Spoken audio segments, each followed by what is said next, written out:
ਜਗਤਾਰ ਸਿੰਘ ਅਤੇ ਹਰਭਜਨ ਕੌਰ ਆਪਣੇ ਕੈਨੇਡਾ ਰਹਿੰਦੇ ਪੁੱਤ ਤੇ ਧੀ ਨੂੰ ਮਿਲਣ ਆਏ ਹੋਏ ਸੀ। 20 ਨਵੰਬਰ ਨੂੰ ਅਚਾਨਕ ਇੱਕ ਵਿਅਕਤੀ ਕੈਲੇਡਨ ਵਿੱਚ ਉਹਨਾਂ ਦੇ ਕਿਰਾਏ ਦੇ ਘਰ ਵਿੱਚ ਦਾਖਲ ਹੁੰਦਾ ਹੈ ਤੇ ਅਣਗਿਣਤ ਗੋਲੀਆਂ ਚਲਾ ਦਿੰਦਾ ਹੈ।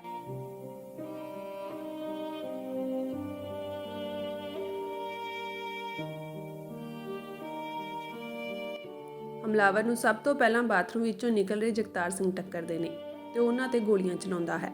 57 ਸਾਲਾ ਜਗਤਾਰ ਸਿੰਘ ਦੀ ਛਾਤੀ ਵਿੱਚ ਗੋਲੀ ਲੱਗਦੀ ਹੈ ਤੇ ਉਹਨਾਂ ਦੀ ਮੌਕੇ ਤੇ ਹੀ ਮੌਤ ਹੋ ਗਈ। ਹਮਲਾਵਰ ਨਾਲ ਦੇ ਕਮਰੇ ਵਿੱਚ ਮੌਜੂਦ ਜਗਤਾਰ ਸਿੰਘ ਦੀ ਕੈਨੇਡੀਅਨ ਨਾਗਰਿਕ ਧੀ ਦੇ 13 ਗੋਲੀਆਂ ਮਾਰਦਾ ਹੈ। ਉਹ ਹਸਪਤਾਲ ਵਿੱਚ ਜ਼ਿੰਦਗੀ ਅਤੇ ਮੌਤ ਦੀ ਲੜਾਈ ਲੜ ਰਹੀ ਹੈ। ਇਸ ਦੇ ਨਾਲ ਹੀ ਇੱਕ ਹੋਰ ਕਮਰੇ ਵਿੱਚ ਪਏ ਜਗਤਾਰ ਸਿੰਘ ਦੀ ਪਤਨੀ ਹਰਭਜਨ ਕੌਰ ਦੇ ਹਮਲਾਵਰ ਨੇ 20 ਤੋਂ ਵੱਧ ਗੋਲੀਆਂ ਮਾਰੀਆਂ। ਹਰਭਜਨ ਕੌਰ 13 ਦਿਨਾਂ ਬਾਅਦ ਹਸਪਤਾਲ ਵਿੱਚ ਦਮ ਤੋੜ ਗਈ। ਕੈਨੇਡਾ ਵਿੱਚ ਇੱਕ ਪਰਿਵਾਰ ਨੂੰ ਇਸ ਤਰ੍ਹਾਂ ਘਰ ਵਿੱਚ ਵੜ ਕੇ ਖਤਮ ਕਰ ਦਿੱਤਾ ਗਿਆ, ਪਰ ਇਸ ਜੁਰਮ ਤੇ ਭਾਈਚਾਰੇ ਵਿੱਚੋਂ ਕੋਈ ਰੋਹ ਦੇਖਣ ਨੂੰ ਨਹੀਂ ਮਿਲਿਆ। ਇਸ ਨਾਲ ਜਗਤਾਰ ਸਿੰਘ ਦਾ ਪੁੱਤਰ ਜੋ ਹੁਣ ਪਿੱਛੇ ਇਕੱਲਾ ਰਹਿ ਗਿਆ ਹੈ, ਕਾਫੀ ਉਦਾਸ ਹੈ। ਇਸ ਦੀ ਜਾਂਚ ਕਰ ਰਹੀ ਓਨਟਾਰੀਓ ਪ੍ਰੋਵਿੰਸ਼ੀਅਲ ਪੁਲਿਸ ਨੇ ਬਿਆਨ ਦਿੱਤਾ ਹੈ ਕਿ ਇਸ ਕਤਲ ਦੀ ਵਜ੍ਹਾ ਗਲਤ ਪਛਾਣ ਹੋ ਸਕਦੀ ਹੈ। ਭਾਵ ਕਿ ਕਾਤਲ ਕਿਸੇ ਹੋਰ ਨੂੰ ਕਤਲ ਕਰਨਾ ਚਾਹੁੰਦੇ ਸੀ, ਪਰ ਭੁਲੇਖੇ ਨਾਲ ਹੀ ਪਰਿਵਾਰ ਨਿਸ਼ਾਨਾ ਬਣ ਗਿਆ। ਪਰਿਵਾਰ ਦੇ ਦੱਸਣ ਦੇ ਮੁਤਾਬਕ ਇਸ ਹਮਲੇ ਤੋਂ ਲਗਭਗ 4 ਦਿਨ ਪਹਿਲਾਂ ਪੀਲ ਪੁਲਿਸ ਦੇ ਆਫੀਸਰ ਉਹਨਾਂ ਦੇ ਘਰ ਆਏ ਸੀ ਤੇ ਉਹਨਾਂ ਪਰਿਵਾਰ ਦੀਆਂ ਆਈਡੀਆਂ ਚੈੱਕ ਕੀਤੀਆਂ ਸਨ, ਪਰ ਪਰਿਵਾਰ ਨੂੰ ਕਿਸੇ ਖਤਰੇ ਬਾਰੇ ਸੁਚੇਤ ਨਹੀਂ ਕੀਤਾ ਗਿਆ ਤੇ ਨਾ ਹੀ ਇਸ ਚੈਕਿੰਗ ਦੀ ਵਜ੍ਹਾ ਦੱਸੀ ਗਈ। ਜਗਤਾਰ ਸਿੰਘ ਦੇ ਪੁੱਤਰ ਦਾ ਕਹਿਣਾ ਹੈ ਕਿ ਜੇਕਰ ਪੁਲਿਸ ਕੋਲ ਇਸ ਲੋਕੇਸ਼ਨ ਤੇ ਕਿਸੇ ਖਤਰੇ ਦੀ ਜਾਣਕਾਰੀ ਸੀ ਤਾਂ ਉਹ ਪਹਿਲਾਂ ਉਹਨਾਂ ਨੂੰ ਕਿਉਂ ਨਹੀਂ ਦੱਸੀ ਗਈ ਤੇ ਉਹ ਕਿਹੜੀ ਜਾਣਕਾਰੀ ਸੀ ਉਸ ਬਾਰੇ ਸਾਨੂੰ ਪਤਾ ਲੱਗਣਾ ਚਾਹੀਦਾ ਹੈ। ਜ਼ਿਕਰਯੋਗ ਹੈ ਕਿ ਇਸ ਕਤਲ ਤੋਂ ਬਾਅਦ ਇਸ ਘਟਨਾ ਬਾਰੇ ਕਈ ਤਰ੍ਹਾਂ ਦੀਆਂ ਅਫਵਾਹਾਂ ਉਡਾਈਆਂ ਗਈਆਂ, ਜਿਨ੍ਹਾਂ ਨੂੰ ਕਈ ਮੀਡੀਆ ਅਦਾਰਿਆਂ ਨੇ ਵੀ ਬਿਨਾਂ ਖੋਜ ਤੋਂ ਉਛਾਲਿਆ। ਇਸ ਦੁੱਖ ਦੀ ਘੜੀ ਵਿੱਚ ਪੀੜਤ ਪਰਿਵਾਰ ਲਈ ਇਹ ਸਭ ਅਫਵਾਹਾਂ ਹੋਰ ਵੀ ਤਕਲੀਫ ਦੇਣ ਵਾਲੀਆਂ ਸਨ। ਕਮਿਊਨਿਟੀ ਵਿੱਚ ਗੁਰਸਿੱਖ ਪਰਿਵਾਰ ਦੇ ਇਸ ਕਤਲ ਬਾਰੇ ਚੁੱਪੀ ਅਤੇ ਕੁਝ ਲੋਕਲ ਮੀਡੀਆ ਅਦਾਰਿਆਂ ਵੱਲੋਂ ਕਤਲ ਬਾਰੇ ਉਡਾਈਆਂ ਗਈਆਂ ਅਫਵਾਹਾਂ ਗੰਭੀਰ ਸਵਾਲ ਖੜੇ ਕਰਦੀਆਂ ਹਨ। ਭਾਰਤ ਵਿੱਚ ਨਸਲਕੁਸ਼ੀ ਦਾ ਸ਼ਿਕਾਰ ਹੋਈ ਸਿੱਖ ਕੌਮ ਕੈਨੇਡਾ ਤੇ ਹੋਰ ਪੱਛਮੀ ਮੁਲਕਾਂ ਵਿੱਚ ਖੁਦ ਨੂੰ ਸੁਰੱਖਿਅਤ ਸਮਝ ਕੇ ਇੱਥੇ ਵਸ ਰਹੀ ਹੈ, ਪਰ ਅਜਿਹੇ ਹਮਲੇ ਭਾਈਚਾਰੇ ਵਿੱਚ ਸੁਰੱਖਿਆ ਨੂੰ ਲੈ ਕੇ ਫਿਕਰਮੰਦੀ ਪੈਦਾ ਕਰਦੇ ਹਨ। ਪਰਿਵਾਰ ਵੱਲੋਂ ਕੈਨੇਡਾ ਦੇ ਪ੍ਰਧਾਨ ਮੰਤਰੀ ਜਸਟਿਨ ਟਰੂਡੋ ਤੋਂ ਲੈ ਕੇ ਸਥਾਨਕ ਚੁਣੇ ਨੁਮਾਇੰਦਿਆਂ ਤੱਕ ਪਹੁੰਚ ਕੀਤੀ ਜਾ ਰਹੀ ਹੈ ਕਿ ਇਸ ਮਾਮਲੇ ਦੀ ਡੂੰਘਾਈ ਨਾਲ ਜਾਂਚ ਕਰਕੇ ਦੋਸ਼ੀਆਂ ਨੂੰ ਸਖਤ ਸਜ਼ਾ ਦਿੱਤੀ ਜਾਵੇ। ਪਰਿਵਾਰ ਦੀ ਮਦਦ ਲਈ GoFundMe ਪੇਜ ਤੇ ਡੋਨੇਸ਼ਨ ਕੈਂਪੇਨ ਵੀ ਸ਼ੁਰੂ ਕੀਤੀ ਗਈ ਹੈ। ਹਾਂਜੀ ਵੀਰ ਜੀ, ਮੈਂ 2016 ਚ ਆਉਣਾ ਕੈਨੇਡਾ ਦੇ ਵਿੱਚ। ਮੇਰੀ ਭੈਣ 2-3 ਸਾਲ ਪਹਿਲਾਂ ਦੀ 2014 ਦੀ ਜਨਵਰੀ ਦੇ ਵਿੱਚ, ਅਤੇ ਮਾਤਾ ਪਿਤਾ ਜੀ ਸਾਨੂੰ ਵਿਜ਼ਿਟ ਕਰਨ ਆਉਂਦੇ ਸੀ। ਜੁਲਾਈ ਦੇ ਵਿੱਚ ਆਏ ਸੀ ਉਹ, ਅਤੇ ਨਵੰਬਰ 20 ਦੀ ਘਟਨਾ ਵਾਪਰਦੀ ਹੈ ਜੀ, ਰਾਤ ਨੂੰ 11:30 ਵਜੇ ਦੇ ਤਕਰੀਬ। ਮੈਂ ਉਦੋਂ ਬਾਹਰ ਹੁੰਦਾ ਅਤੇ ਸਾਡੇ ਘਰ ਆ ਕੇ ਕਮਰਿਆਂ 'ਚ ਜਾ ਕੇ ਸ਼ੂਟਿੰਗ ਕਰਦੇ ਆ ਜੀ।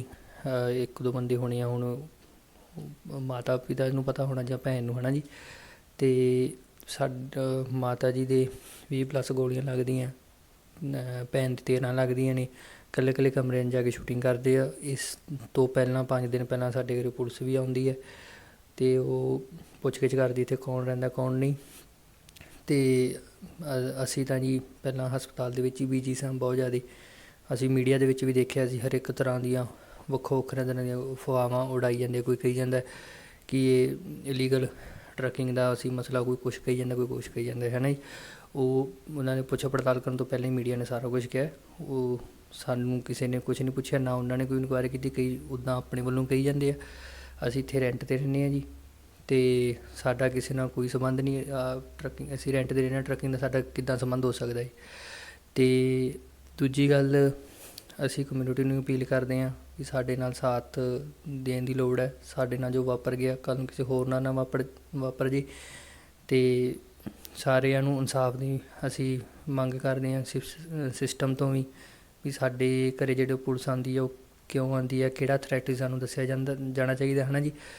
ਈਵਨ ਕਿ ਇਨ ਫਿਊਚਰ ਜੇ ਮਹਾਰਾਜ ਜੀ ਭੈਣ ਦੇ ਸਵਾਸ ਰੱਖਦੇ ਨੇ ਅਤੇ ਸਾਡੀ ਕੀ ਸੇਫਟੀ ਹੈ। ਸਾਡੇ ਟਾਰਗੇਟਿੰਗ ਕਿਲਿੰਗ ਦੇ ਵਾਸਤੇ ਹੀ ਕੋਈ ਆਇਆ ਸੀ, ਅਤੇ ਉਹ ਕੌਣ ਸੀ ਬੰਦੇ, ਹੈ ਨਾ ਜੀ। ਉਹਨਾਂ ਦੀ ਤਾਰਾਂ ਕਿੱਥੋਂ ਜੁੜਦੀਆਂ, ਸਾਨੂੰ ਸਾਰੀ ਇਸ ਚੀਜ਼ ਦੀ ਸਾਨੂੰ ਅੱਗੇ ਇਨ ਫਿਊਚਰ ਸੇਫਟੀ ਵਾਸਤੇ ਅਸੀਂ ਕੀ ਕਰ ਸਕਦੀ ਹੈ ਸਰਕਾਰ, ਹੈ ਨਾ ਜੀ।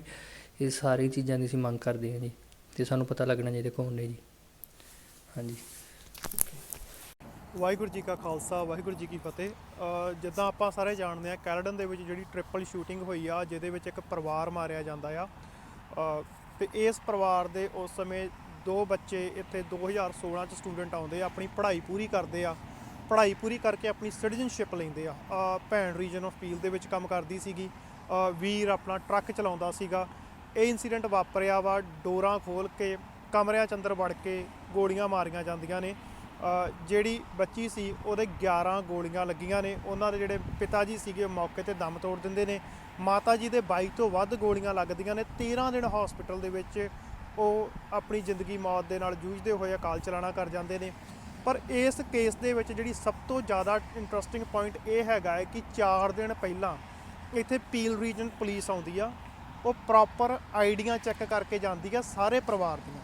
ਹੁਣ ਸਵਾਲ ਇਹ ਪੈਦਾ ਹੁੰਦਾ ਕਿ ਪੀਲ ਰੀਜਨ ਪੁਲਿਸ ਦੇ ਕੋਲ ਇਦਾਂ ਦਾ ਕੀ ਸੀਗਾ ਕਿ ਉਹਨਾਂ ਨੂੰ ਇੱਥੇ ਮਜਬੂਰ ਹੋਣਾ ਪਿਆ ਇੱਥੇ ਆਉਣ ਵਾਸਤੇ ਤੇ ਸਾਰੇ ਪਰਿਵਾਰ ਦੀਆਂ ਆਈਡੀਆਂ ਚੈੱਕ ਕੀਤੀਆਂ। ਆਈਡੀਆਂ ਚੈੱਕ ਕੀਤੇ ਬਿਨਾਂ ਕੁਝ ਦੱਸੇ ਚੁੱਪ ਕਰਕੇ ਅਫਸਰ ਇੱਥੋਂ ਚਲੇ ਜਾਂਦੇ ਨੇ। ਉਸ ਤੋਂ 4 ਦਿਨ ਬਾਅਦ ਇਨਸੀਡੈਂਟ ਵਾਪਰ ਜਾਂਦਾ ਆ। ਹੁਣ ਇਹ ਵੀ ਪੀਲ ਰੀਜਨ ਪੁਲਿਸ ਵੀ ਕਿਤੇ ਨਾ ਕਿਤੇ ਅਕਾਊਂਟੇਬਲ ਹੋਣੀ ਚਾਹੀਦੀ, ਕਿਉਂਕਿ ਪਹਿਲੀ ਗੱਲ ਤੇ ਪੀਲ ਰੀਜਨ ਦੇ ਅੰਡਰ ਨਹੀਂ ਆਉਂਦਾ ਏਰੀਆ, ਪੁਲਿਸ ਦੇ ਅੰਡਰ ਨਹੀਂ ਆਉਂਦਾ। ਇਹ ਕੈਲਡਨ ਆ, ਕੈਲਡਨ ਹੈਗਾ ਓਨਟਾਰੀਓ ਪ੍ਰੋਵਿੰਸ਼ੀਅਲ ਪੁਲਿਸ ਦੇ ਅੰਡਰ। ਨਾ ਤਾਂ OPP ਨੂੰ ਕੁਝ ਦੱਸਿਆ ਜਾਂਦਾ ਹੈ ਕਿ ਕੀ ਹੋਇਆ ਇੱਥੇ, ਅਸੀਂ ਕੋਈ ਇਨਵੈਸਟੀਗੇਸ਼ਨ ਕਰ ਰਹੇ ਹਾਂ, ਤੁਹਾਡੇ ਏਰੀਏ 'ਚ ਕੋਈ ਕਲੂ ਨਿਕਲ ਕੇ ਆਇਆ ਵਾ। ਨਾ ਹੀ ਪਰਿਵਾਰ ਨੂੰ ਦੱਸਿਆ ਜਾਂਦਾ ਕਿ ਇਹ ਜਗ੍ਹਾ ਸੇਫ ਨਹੀਂ ਹੈਗੀ, ਇੱਥੋਂ ਮੂਵ ਕਰ ਜਾਓ। ਕੁਝ ਕੁ ਲੋਕ ਇਹ ਵੀ ਇੱਕ ਮਿਸਕਨਸੈਪਟ ਜਾਂ ਪ੍ਰਚਾਰ ਕਮਿਊਨਿਟੀ 'ਚ ਚੱਲ ਰਿਹਾ ਹੈ ਕਿ ਇੱਥੇ ਬਾਕਯਾਰਡ ਸੀਗਾ, ਇਹਨਾਂ ਦਾ ਕੋਈ ਲੈਣ ਦੇਣ ਸੀਗਾ, ਐਡਾ ਵੱਡਾ ਘਰ ਕਿੱਦਾਂ ਲੈ ਲਿਆ ਇਹਨਾਂ ਨੇ ਆ ਕੇ ਜੀ। ਕਿਰਾਏ ਤੇ ਘਰ, ਕਿਰਾਏ ਤੇ ਹਾਂਜੀ, ਨਾ ਮੇਰੇ ਸਹੀ ਹੈ, ਫਿਰ ਆਪਾਂ ਲੈ ਲਾਂਗੇ। ਕੋਈ ਵੱਡੀ ਗੱਲ ਨਹੀਂ, ਮੈਂ ਵੀ ਕਿਰਾਏ ਤੇ ਆ, ਹੋਰ ਵੀ ਬਹੁਤ ਲੋਕੀ ਰਹਿੰਦੇ ਕਿਰਾਏ ਤੇ ਇੱਥੇ ਘਰ ਲੈ ਕੇ।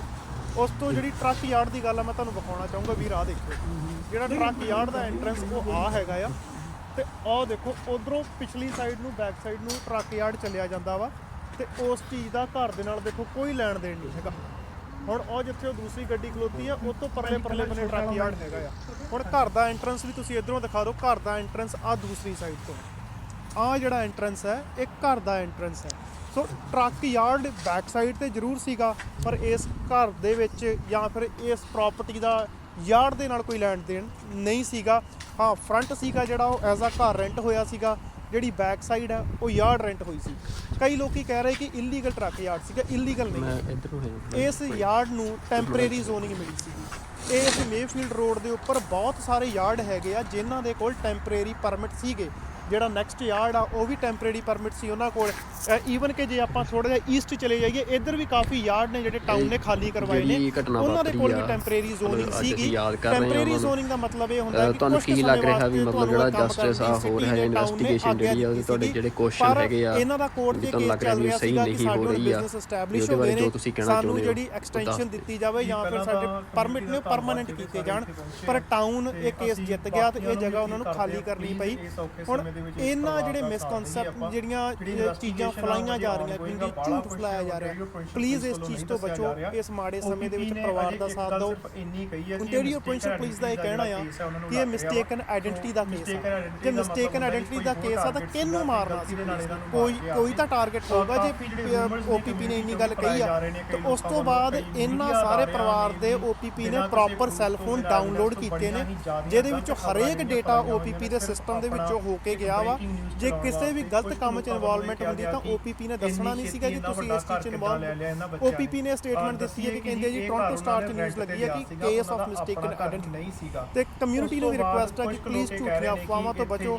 ਇੱਥੇ ਕੁਝ ਕੁ ਮੀਡੀਆ ਆਪਣੀਆਂ ਰੋਟੀਆਂ ਸੇਕਣ ਵਾਸਤੇ ਬਿਨਾਂ ਪ੍ਰੋਪਰ ਡਿਊ ਡਿਲੀਜੈਂਸ ਕੀਤੇ ਇਹੋ ਜਿਹੀਆਂ ਘਟੀਆ ਹਰਕਤਾਂ ਕਰ ਰਿਹਾ ਵਾ ਤੇ ਕਿਸੇ ਦੇ ਪਰਿਵਾਰ ਮਾਰੇ ਜਾਣ ਤੇ ਆਪਣੀਆਂ ਰੋਟੀਆਂ ਸੇਕ ਰਿਹਾ। ਪਲੀਜ਼ ਰਿਕੁਐਸਟ ਇਦਾਂ ਨਾ ਕਰੋ। ਜਿੱਦਣ ਆਪਣੇ ਪਰਿਵਾਰ 'ਚ ਇਦਾਂ ਦਾ ਕੁਝ ਵਾਪਰੂਗਾ ਉਦੋਂ ਮੈਂ ਦੇਖੂਗਾ ਕਿ ਕੀ ਤੁਸੀਂ ਇਦਾਂ ਦੀਆਂ ਖਬਰਾਂ ਲਾਉਂਦੇ ਹੋ ਕਿ ਇਲੀਗਲ ਬਿਜ਼ਨਸ ਸੀਗਾ, ਇਹ ਲੋਕੀ ਇਲੀਗਲ ਕੰਮ ਕਰਦੇ ਸੀਗੇ। ਇੱਥੇ ਰੀਜਨ ਆਫ ਪੀਲ ਦੇ ਵਿੱਚ ਕੰਮ ਕਰਨ ਵਾਲੀ ਲੜਕੀ ਕੀ ਇਲੀਗਲ ਕੰਮ ਕਰ ਸਕਦੀ ਹੈ? ਜਿਹਦੇ ਬੰਦੇ ਕੋਲ ਆਪਣਾ ਇੱਕ ਟਰੱਕ ਹੈ ਉਹ ਕੀ ਗਲਤ ਕੰਮ ਕਰ ਸਕਦਾ ਹੈ? ਜਿਨ੍ਹਾਂ ਬੰਦਿਆਂ ਦੇ ਇਲੀਗਲ ਬਿਜ਼ਨਸ ਹੁੰਦੇ ਆ ਕੀ ਉਹ ਤੁਸੀਂ ਕਦੀ GoFundMe ਤੇ ਆਪਣੇ ਪਰਿਵਾਰ ਦੇ ਇਲਾਜ ਵਾਸਤੇ ਪੈਸੇ ਇਕੱਠੇ ਕਰਦੇ ਦੇਖੇ ਆ? ਪਲੀਜ਼ ਅੱਜ ਇਸ ਪਰਿਵਾਰ ਦੇ ਨਾਲ ਇਨਸੀਡੈਂਟ ਵਾਪਰਿਆ, ਕਿਸੇ ਨਾਲ ਵੀ ਇਹ ਚੀਜ਼ ਹੋ ਸਕਦੀ ਆ।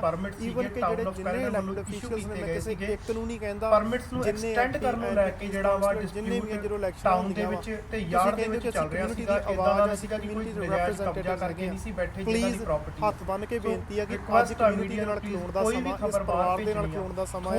ਨਹੀਂ ਤਾਂ ਜਦੋਂ ਆਪਾਂ ਇਹੋ ਜਿਹੀ ਗੱਲ ਕਰਦੇ ਕਿ ਅਸੀਂ ਕਮਿਊਨਿਟੀ ਦੀ ਆਵਾਜ਼ ਬਣਾਂਗੇ ਜਾਂ ਕਮਿਊਨਿਟੀ ਦੇ ਨਾਲ ਖਲੋਵਾਂਗੇ, ਅੱਜ ਹੀ ਨਹੀਂ ਅਸੀਂ ਖਲੋਤੇ ਤੇ ਫਿਰ ਸਾਡਾ ਇਹਨਾਂ ਪੋਜੀਸ਼ਨਸ ਦੇ ਉੱਪਰ ਖੜਨ ਦਾ ਕੀ ਫਾਇਦਾ?